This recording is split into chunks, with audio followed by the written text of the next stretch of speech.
Drifting here, you learned to perceive, not to preconceive, what makes a land beautiful.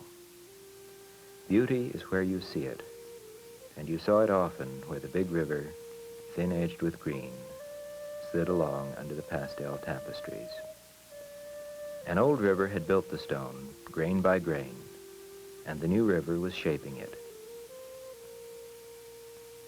You didn't quite catch the river in the act of sculpturing, but the color of the Colorado assured you that creation was still going on. John Muir, naturalist, father of our national park system, once said, "When we try to pick out anything by itself, we find it hitched to everything else in the universe." Henry David Thoreau knew this too, and asked, "What is the use of a house if you haven't got a tolerable planet to put it on?" These are good things to remember. The beautiful places of this planet can be saved by those who know about them, no one else. One man who wanted to know about Glen Canyon was Phil Pennington, a young graduate student in engineering. He went there time and again. This is his story.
As it descends across the American Southwest, from the high parts of the Rocky Mountains down to the Gulf of California, the Colorado River slices off the southeastern corner of the state of Utah just before it slides on into Arizona.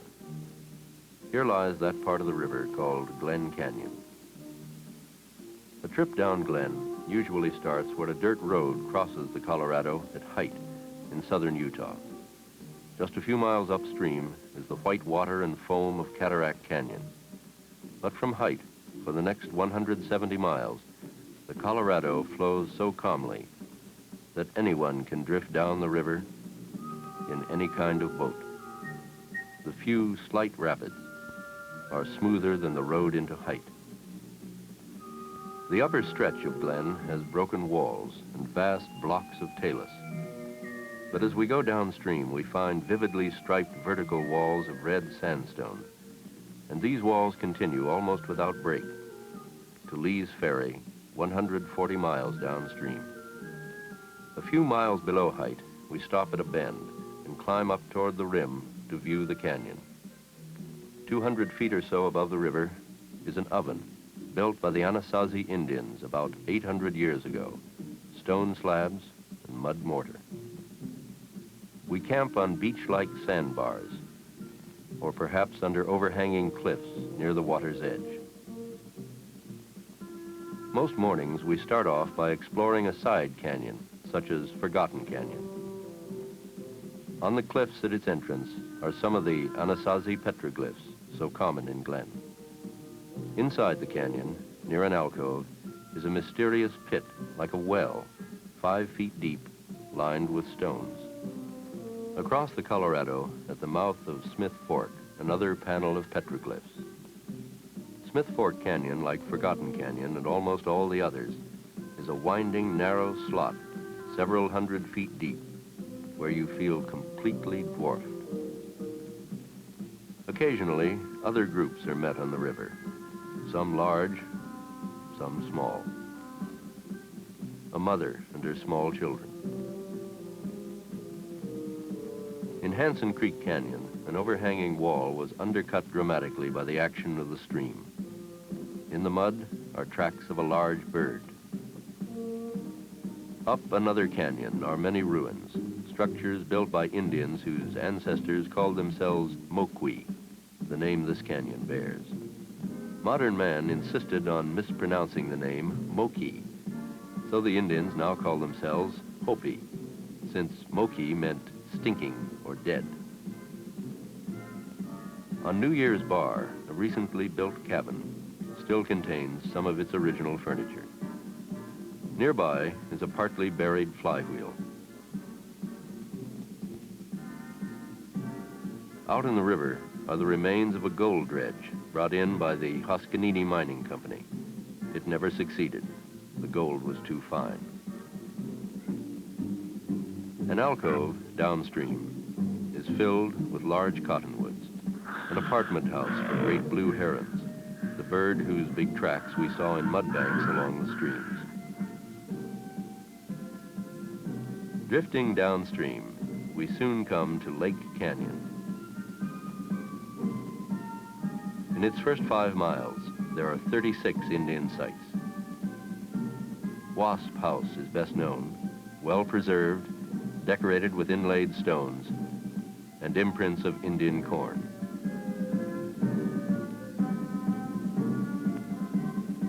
Nearby, a side stream has carved a bell-shaped alcove. At Shock Bar, more abandoned mining equipment. Below Colorado Canyon, the canyon walls are higher and higher, the side canyons more spectacular.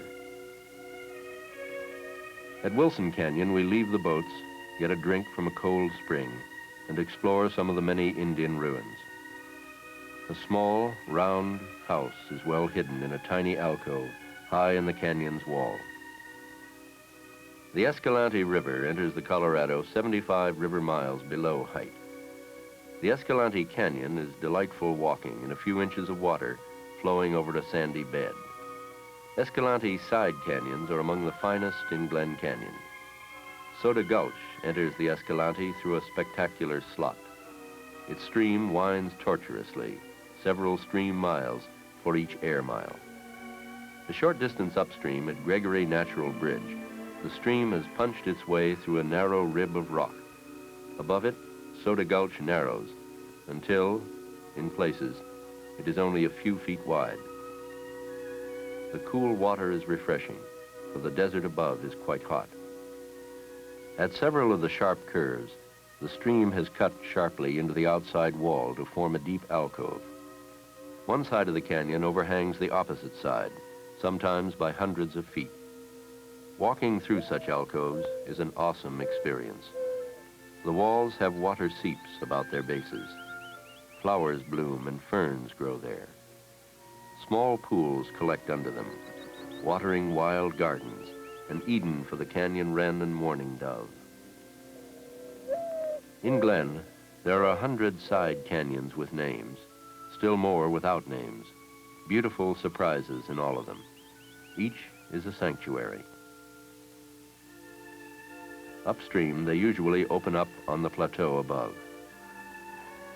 Down the Escalante from Soda is Davis Gulch.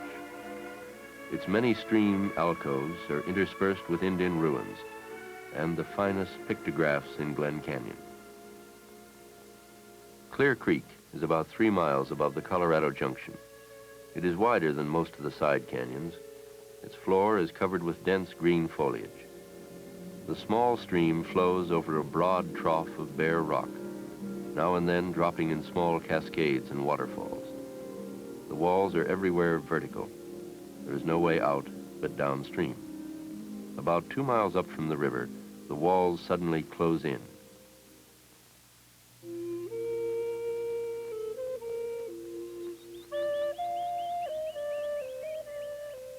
The floor of the huge chamber is smooth sand, in sharp contrast to the canyon outside.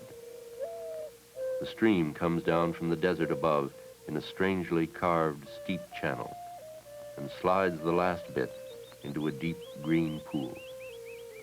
Maidenhair ferns band the walls around the pool. The cliffs almost join overhead to form the ceiling of a vast cathedral in the desert. It is by this name that this place has been known, for the brief time it has been known. Those few who have known it consider Cathedral in the Desert the most beautiful spot in Glen Canyon.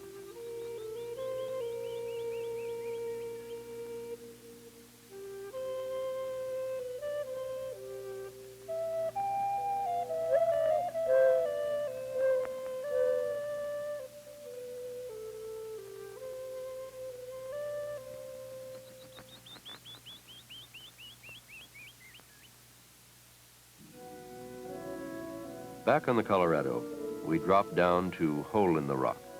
In 1880, the Mormons built a trail from the canyon rim down to the river to bring their wagons and cattle to the river and across it. We are now below the San Juan River Junction. So far, we have passed through canyon land that, in any other place, would rank among the world's finest. But in Glen, the finest is still ahead.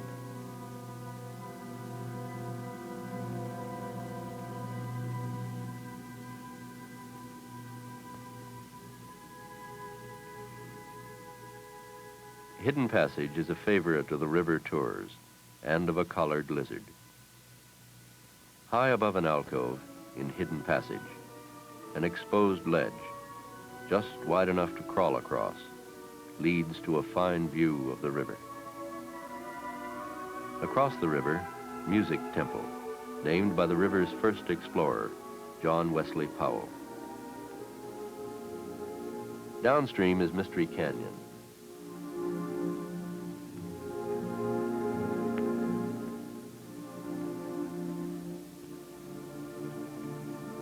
A line of now eroded steps leads up the wall, to where no one knows.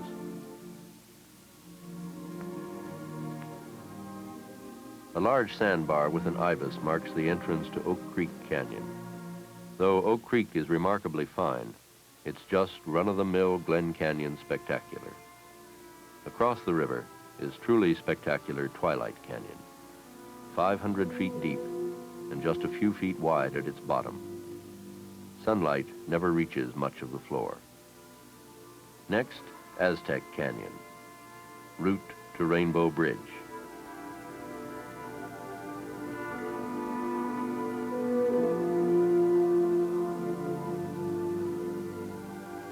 And to Forbidden Canyon. Driftwood Canyon has the largest of the stream alcoves, many hundreds of feet undercut.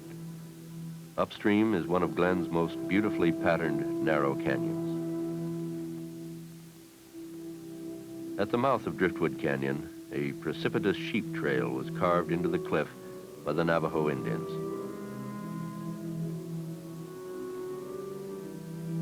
And across the river, Cathedral Canyon.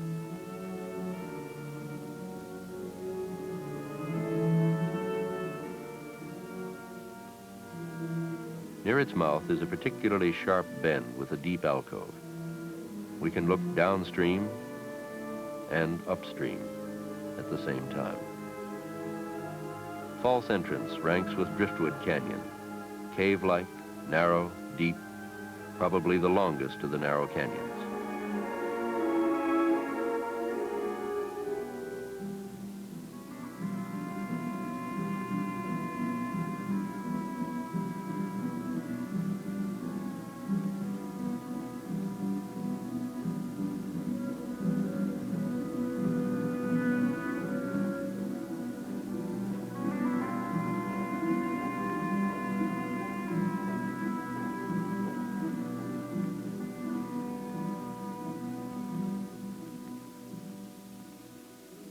By the river's edge is a deep overhang we camped under one winter.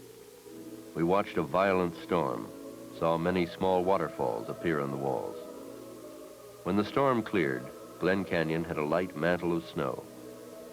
The river began to freeze, and we watched the shifting patterns of ice.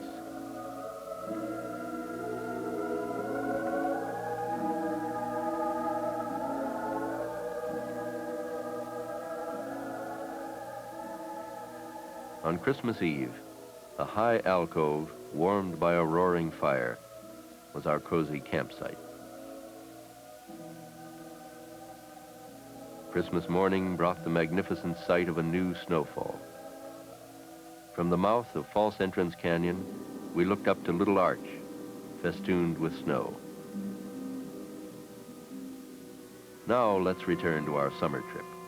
Just to the left, there is a 300-foot wall with several Indian ruins beneath it. In Catfish Canyon, we pick up some of the tiny tree toads that are prevalent in Glen Canyon. A mile farther is Dungeon Canyon, a weird place, most of it wider at its floor than at its top. In the uppermost parts, we need a flashlight. Then comes Dove Canyon. A long swim leads to a mile of extraordinarily narrow passage.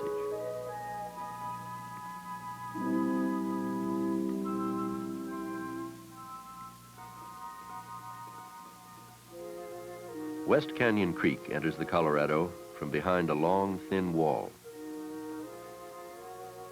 From West Canyon, we float past Meskin Bar, then past Cane Creek to the Crossing of the Fathers, on to Gunsight Bar, and finally to Labyrinth Canyon.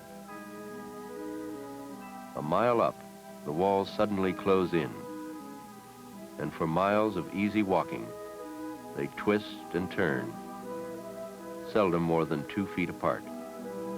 The sky casts a blue light on them. They glow where the sunlight is. Where it reflects, they loom in a light of their own.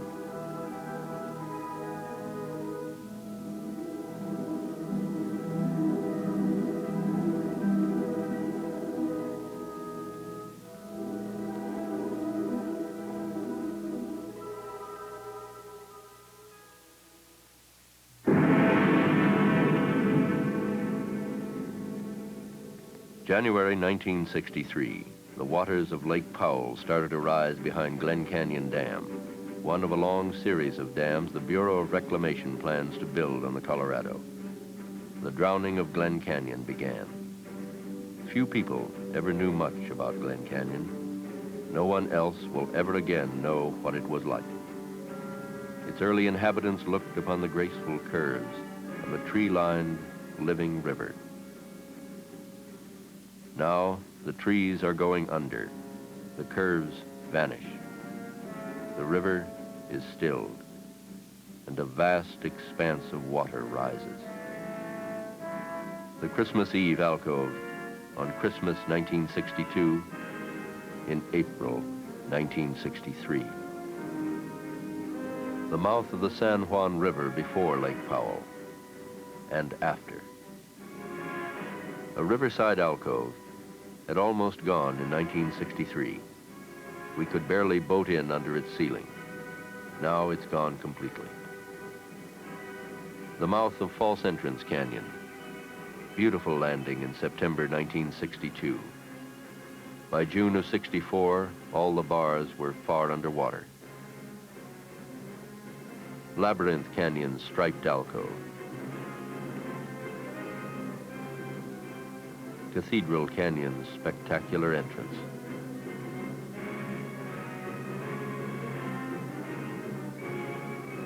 All the spectacular canyons are going under. Lake Powell is filling them to their brims. Its shores will usually be up on the plateaus.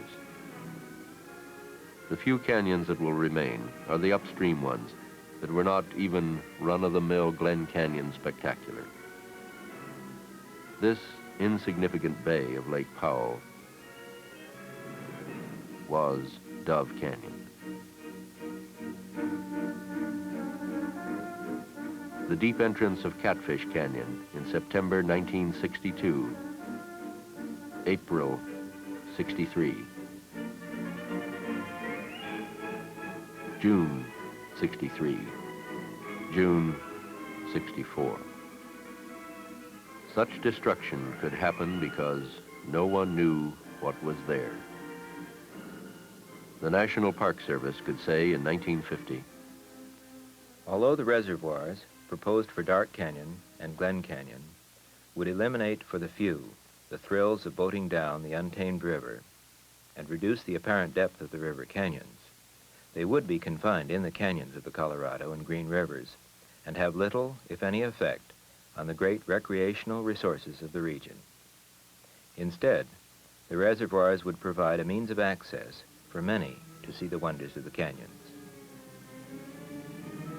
people in the National Park Service knew better, but the Bureau of Reclamation wanted it written that way, and the Bureau has long been dominant within the Department of the Interior. Most of the stream alcoves are gone. The rest will go soon. The inner canyons, the canyon walls that rose directly from the river, are now mostly gone. As the waters rose to cover the bars and the canyon floor, the animals retreated to higher and higher ground, then to the bushes and grass in order to escape the flood. Beavers swam back and forth trying to find something familiar. Many animals drowned. The cool streams and casual walking are gone. The glens that gave the canyon its name are permanently lost.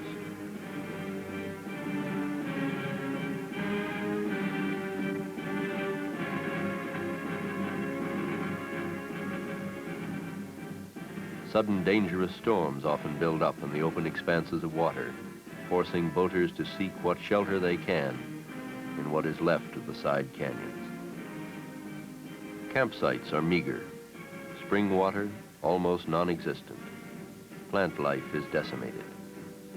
The great monotonous expanse of water impresses mostly by its deadness.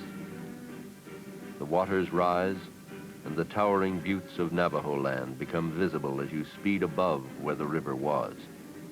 Powell, before it fills and drops, will probably be the most beautiful reservoir in the world, even though the best has gone under. Bureau publicity will draw crowds who will never realize what they have lost. Anyone who tries to explore the side canyons in their last days runs into tangles of driftwood and finds that the early sign pointing to Rainbow Bridge has been replaced. The banks are faulting and caving. A scum of dust floats where winter's ice fields once shone. The fate of Glen Canyon is also the fate planned for most of the still living Colorado River, even for Grand Canyon. Excerpts from Sierra Club books about the canyons tell us why and what to beware of next. Why did the Bureau of Reclamation build Glen Canyon Dam? Not to put water on land, not to save water in an arid country, but to divert the force that created beauty, to generate kilowatt hours of electricity instead, while other sources of energy lie idle. For a replaceable commodity, we spent an irreplaceable grandeur. Your son may pass close to it, but neither he nor any man yet to be born will ever again know it, nor will the intimate things that gave this place its magic ever again know the sun.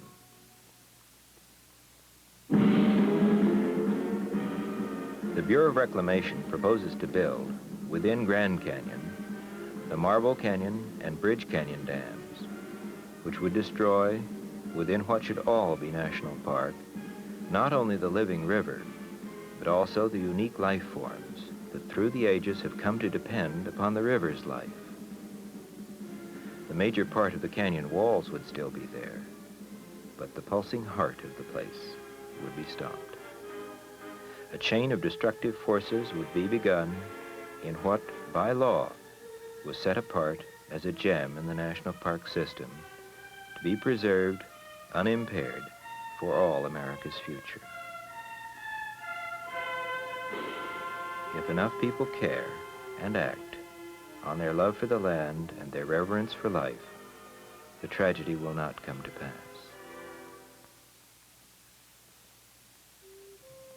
Remember things lost. The chance to float quietly down a calm river, to let the current reveal 1,000 years of history, the wild heritage that belonged in Glen, a canyon itself alive, incredible, haunting beauty, where the creations of the Colorado rivaled any in the world, where the side canyons simply had no rivals. We lost wholeness, integrity, in a place no one knew well enough. A place that might always have let people know how magnificent a gesture is the natural world. This we inherited.